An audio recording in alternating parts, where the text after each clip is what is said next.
Zaidan, saiu uma pesquisa Quest, a respeito da avaliação do governo Lula.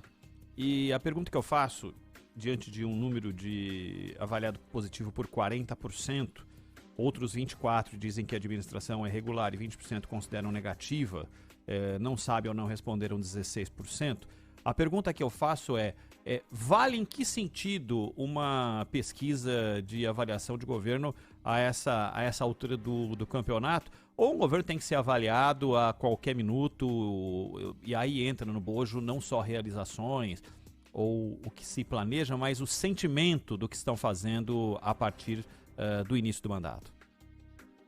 Bom, essa altura do campeonato, Ronald, a gente nem sabe se a pesquisa traz números corretos, né? Nem isso dá para afirmar que de fato temos aí uma representação fiel, não vou dizer exata, que seria um absurdo, mas fiel, que realmente retrata ali o que acontece na sociedade brasileira. Esse é o primeiro ponto. O segundo é que a única coisa que você pode perguntar hoje de um governo que está aí há 45 dias é a expectativa, não é? A expectativa que o cara tem, os primeiros sinais, o que ele está enxergando desses sinais. Agora, fazer uma avaliação, não tem o que avaliar, né? Você tem anúncios, você tem intenções, você tem algumas bandeiras que foram içadas, mas a realização, a maneira de enfrentar os problemas e tal, tudo isso está por ser feito. Então não dá para avaliar em 45 dias, né? Então, é a febre, né? Hoje você tem essas febres, né? De pesquisa. Tudo vira enquete, né, Zaidan? Tudo. Nossa, isso até na internet, né? Uhum. Como é que chama esse troço? Nas redes sociais, Nas redes né? sociais. Você tem essa coisa de enquete e tal, quem vai ganhar e o que vai acontecer, quem foi melhor, essas coisas todas. Então, é a síndrome da enquete aí. Agora, eu acho que boa parte aqui já parte de uma premissa, né? Ou seja, tem gente que sempre dirá que o governo do Lula é bom. Antes dele começar, ele já é avaliado como bom. Ele mal começou, ele é bom. No meio, ele será bom. E ao final, será bom. Tem gente que sempre vai avaliar o governo do Lula como ruim. A priori, não é? Antes de começar é ruim, será ruim. Mal começou é ruim. Daqui a um ano será o ruim. E no final será ruim. O sujeito ele não faz uma avaliação objetiva, ele se nega a avaliar fato por fato, acontecimento por acontecimento, decisão por decisão. Ele tem um conceito que é imutável e ele é ou um apoiador incondicional, aconteça o que acontecer, ele vai dizer que é bom, ou ele é um oposicionista incondicional, aconteça o que acontecer, ele vai dizer que é ruim. Isso se manifesta na pesquisa, claro, ainda mais com 45 dias. Agora, e tem o sujeito que falou, eu acho que é a resposta mais sincera possível, né? Ele falou, olha, não sei. Aqueles que disseram não sei. 45 dias, né? O momento em que o não sei é a coerência, né, Zaidan? Não é? Agora, tem claro. um detalhe que nessa pesquisa, por mais precipitada que seja, e por mais que revele lado A ou lado B, ou de apoio ou de negação do que vai acontecer com o governo, algumas coisas podem ser consideradas relevantes. Por exemplo, quando o entrevistado foi perguntado sobre taxa de juros e se está certo o presidente Lula tentar forçar a queda de juros, isso mexe com o cidadão, né? Com o bolso, com a economia, com a vida das pessoas. Quem está endividado, quem não está endividado, quem precisa tomar crédito, quem precisa comprar alguma coisa, quem precisa tocar a vida do ponto de vista econômico adiante. E 76% disseram que sim. Então, isso tudo bem, é o óbvio, todo mundo quer que os juros baixem, mas os pontos não são dados sem nó, e isso está claro, é lógico que tem apelo popular, esse tipo de pressão. esse é um dado que pode ser considerado. A população quer exatamente aquilo que o governo quer. Aí não tem nada de nenhuma novidade, mas é uma confirmação. Aí a gente pode tirar que há alguma coerência, né, Zaidan? Sim, sim. É um bolso, né? É o bolso sensível. Agora, não dá nem para dizer todo mundo quer redução na taxa de juros. Tem gente que não quer. Ah, tem. Não é? Porque ganha muito dinheiro quanto mais alto for a Selic. Por tudo que ela representa nas relações interbancárias, nos empréstimos para o governo e tal. Agora, a esmagadora maioria, a massa, né? E acredito que até o pessoal do Banco Central quer, claro que quer. Agora, essa é uma discussão técnica, mas que não tem interesse só para quem decide, só para um pequeno mundo de investidores ou de políticos ou de burocratas do Banco Central. Isso interessa a toda a população. Por isso a gente defende aqui que cada decisão seja esclarecida não apenas com a nota posterior à decisão, né, que traz as explicações, mas inclusive com a demonstração de que qualquer coisa diferente daquilo é negativo. Não é? Porque não pode ser menos. O que acontecerá se for menos? Isso tem de ser demonstrado. Que foi o que fez segunda-feira o André Lara Rezende, né? Na verdade, domingo, né? Na segunda teve a reprodução da entrevista dele no Canal Livre. Uhum. E ele demonstra ali, com argumentos, que não faz sentido 13,75. Inclusive pela atual relação dívida-PIB no Brasil. Ele demonstrou. O Roberto Campos Neto, na entrevista ao Roda Viva, ele traz ali a defesa conceitual do combate à inflação. Eu acho que todo mundo está de acordo. A inflação é terrível. Terrível. E principalmente para o pobre. E num país como o Brasil, a maioria das pessoas, né, que tem uma renda baixa, é quem mais sofre com a inflação. Agora, ele não trouxe os argumentos ou contra-argumentos ao que foi dito pelo André Lara Rezende. Porque o André Lara Rezende falou, por que 13,75 está errado?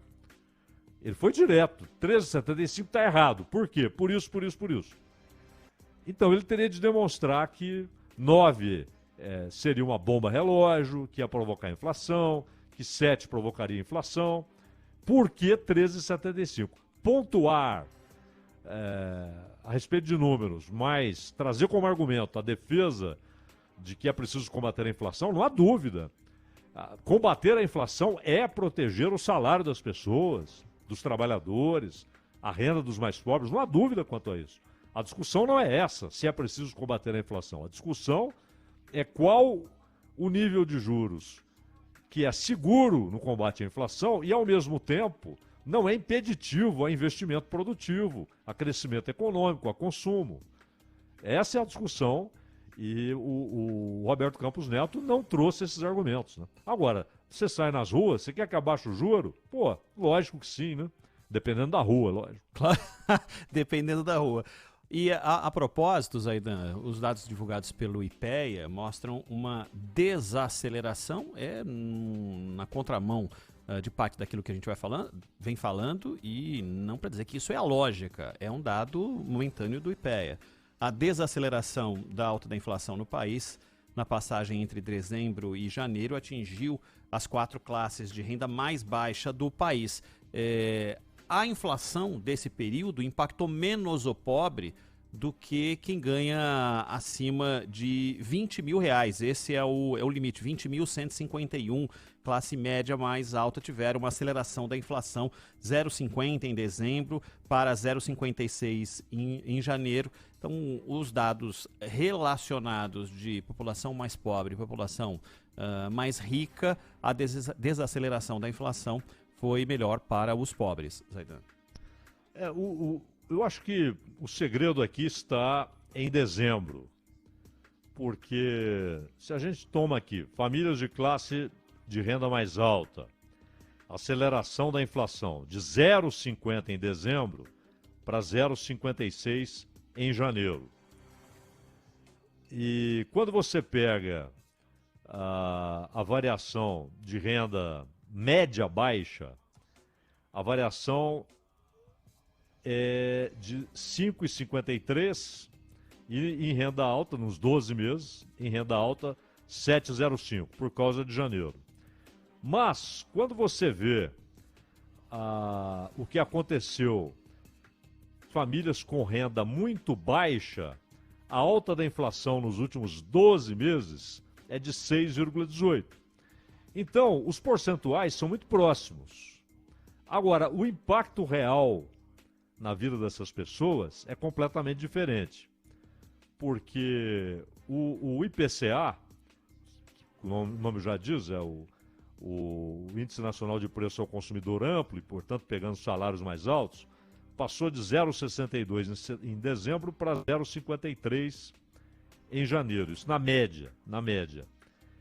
E a alta de inflação maior para os de renda mais alta. Agora, o impacto na vida das pessoas, ela é completamente diferente. Porque quando você fala assim, olha, houve um impacto maior em quem tem renda mais alta. Mas na prática, nenhum impacto deprimente, desolador, que muda a vida do cara, né? Que coloca o cara numa situação difícil, onde ele tem de escolher entre comer e pagar a conta de eletricidade. Isso não existe. Agora, para o mais pobre, essa é a realidade, mês após mês, às vezes dia após dia. Então, ainda que seja um percentual menor, é inflação. E cada ponto percentual de inflação é um terror. E cada meio ponto percentual significa, mensal, significa, e você pega aqui nos mais pobres, a inflação real, a inflação oficial, 6,18 em 12 meses, para as famílias com renda muito baixa. Isso aqui é inflação oficial. A inflação real foi muito maior. Muito maior. E aí afetou o quê? Comida, preço da passagem do ônibus para ir trabalhar, eletricidade. Então, afetou aquilo que é, na verdade, o que o cara paga. Ele usa o salário para pagar essas coisas, que são essenciais, ele não pode fugir delas. A família tem de comer, ele tem de comer, tem de pagar a eletricidade, tem de pagar a água e tem de pagar o transporte. E, em muitos casos, aí, o que eles chamam de renda média baixa, há muitos casos em que é o aluguel também. Então, isso é devastador. É devastador. Agora, o sujeito que teve se é que teve, né? Teve de cortar algumas despesas, não são despesas decisivas, né? Ele não teve de escolher entre comer ou pagar a eletricidade, pagar a água ou pagar a eletricidade. Ele nunca teve de fazer essa escolha. E quem está numa faixa de renda muito baixa tem de fazer essa escolha todo mês. Ou porque a renda desaparece, ou porque a renda é baixíssima, então, tendo inflação, não tendo inflação, ele vai conviver com esse problema. Nós vimos aí, nos últimos anos, casos e casos de famílias onde o pai fingia que comia, a mãe fingia que comia, e o pouco que havia para os filhos, né? E eles se seguravam ali com o negocinho ali para não entrar em estado de inanição. Uma subalimentação, né, Zaidan? Subalimentação. Isso vale pro extremamente pobre, mas vale para... Lembra que nós falamos aqui uma tendência que as pessoas estavam comendo qualquer coisa na rua para forrar o estômago porque não tinham dinheiro para um prato?